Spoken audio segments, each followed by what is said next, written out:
So Jeremy, you know the dad joke, the kind of the dad. I have many of them. Well, yes. The dad trick of, if a plane full of American citizens crashes in Canada, where do you bury the survivors? I don't know what. Well, you don't bury survivors. Oh my But gosh. if there are no survivors, you might be listening to Jeremy Camp's new album, Deeper Waters. Well done. Dad joke supreme right there. It was either going to work or it wasn't going Actually to. worked. That was good. And I've heard that joke before, but I didn't pick up on the thing. But that's a dad joke for sure. Yeah, and my wife is back here behind us trying not to laugh. I love terribly. That's good. She's embarrassed. So, Good transition to no survivors. Yes. Yeah, I've heard of these like cuts, like the transitions, and I was going to just give my run at it. So hopefully it worked. If not, you have a new album out, Deeper Waters. So you have a few different albums that have come out over the years, just a couple. Yeah. Like you've had, I got a list here. So Stay, Restored, Beyond Measure, Reckless, I Will Follow. Just a few of the names up here that the titles give us kind of a glimpse into the season that the album is. So I want to know, for Deeper Waters here, what did you do to get in Deeper Waters? Was it something that you said to Adrian? Was it something that you did on tour to Matt? Like, what got you in deep water enough that it had to be a whole new album title? Like, it had to be the whole album. Had it explain everything? Yeah.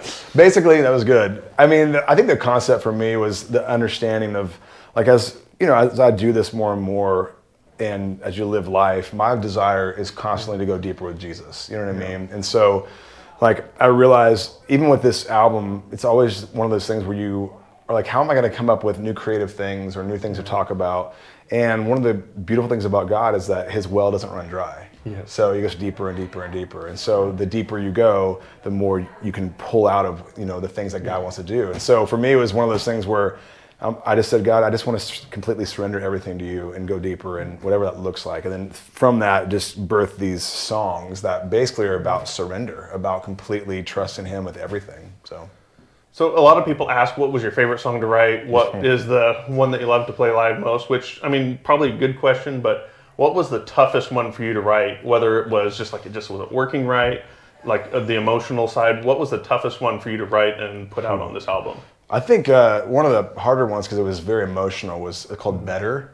And that was just written from just the true, transparent, raw standpoint of like, sometimes when people are like, it's going to get better. Sometimes it doesn't this side of heaven. You know what I mean? Yeah. Because we live in a fallen world.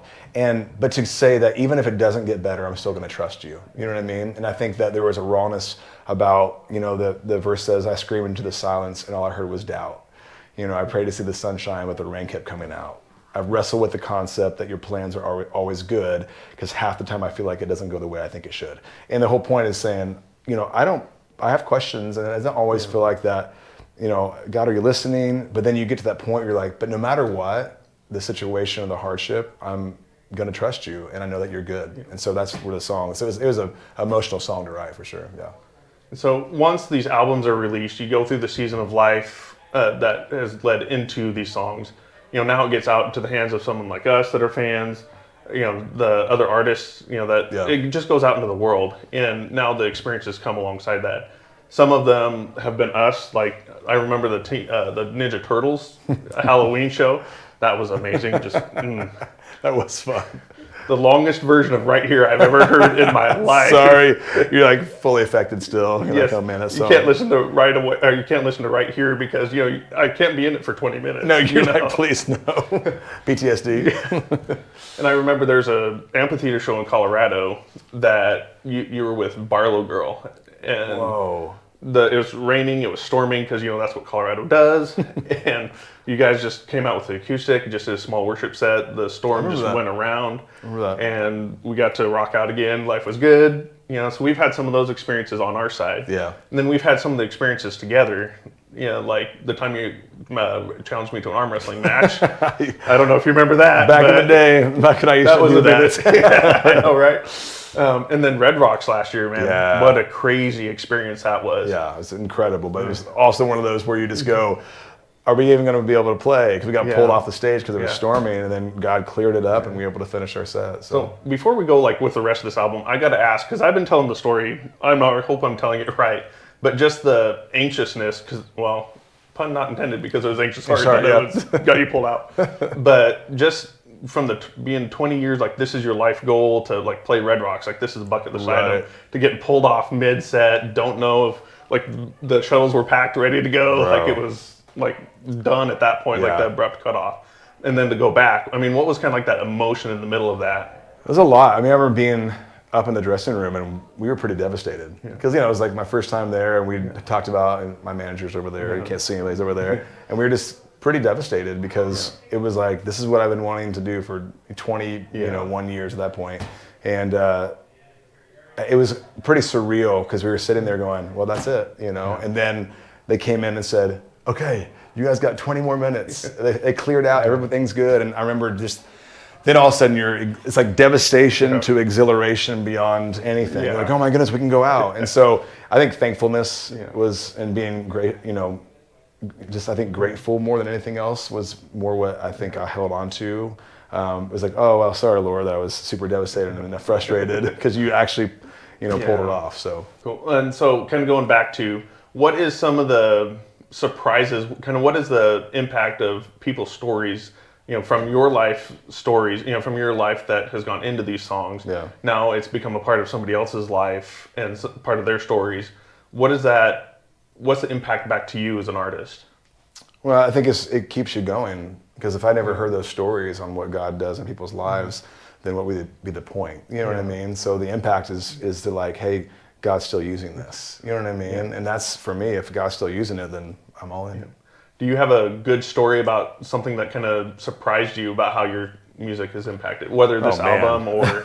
I know I'm asking you a loaded question. No, it's not loaded. It's just more, there's a lot of stories, you Yeah. know? So I think it's 22 years of stories. And I think that, hearing things like, I didn't want to live, literally. And a song of yours came, I had a person years ago tell me, is this young girl, she goes, it's pretty, not graphic, but raw. I was in the midst of wanting to kill myself and getting ready to, and all of a sudden the song called Take You Back, old song came on, and basically God was just saying, hey, I'll take you back. Like, no matter what you've done, I've got you. And she said that God totally just grabbed her heart and it changed her life. And so, that's just one instance and one story. Yeah. And I think that for me, I don't know, that is, like, afterwards I talk to people after the shows, I hear in their story about even the night, how was the night, how people share what God has done in their life, that is encouraging, So speaking of tour and speaking of shows, we're about ready to hit a show here,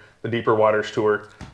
What are we expecting? I'm assuming awesomeness, because that's like the hallmark for a Jeremy show. Thank you. It's 22 years of playing, so you're going to get old songs, you're going to get, from 2002 when I first started, but we're doing 5 new songs from the record. So we're putting a lot, a good handful of songs from the new record.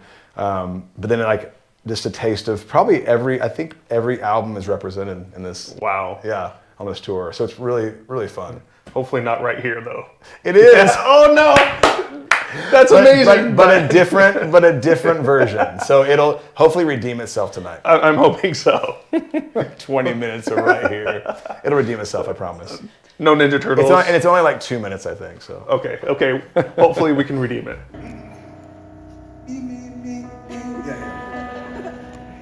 Everywhere we go, I know you're not far away.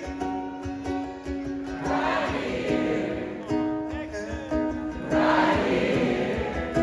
Come on, here we go. Everywhere we go, I know you're not far away. Right here. Oh, come on, there it is. Yep. Right here. There we go. All right, Toby, here we go.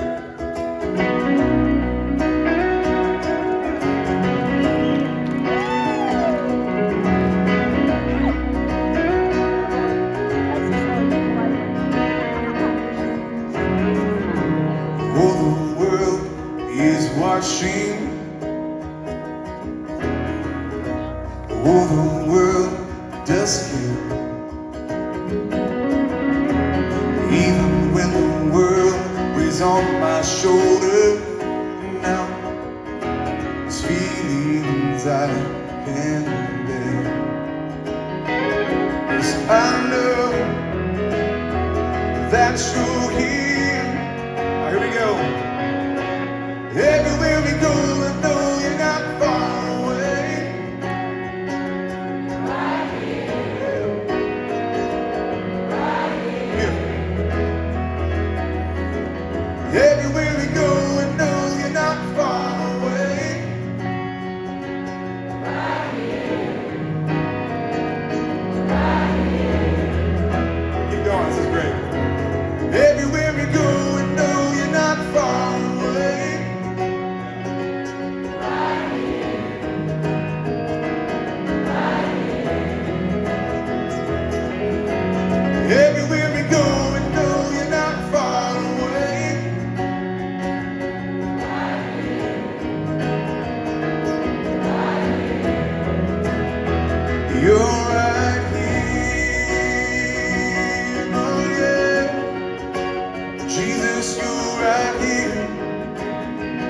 You're right here. Jesus, you're right here. Oh yeah. In Texas, you're right here now. You're right here. You're right here.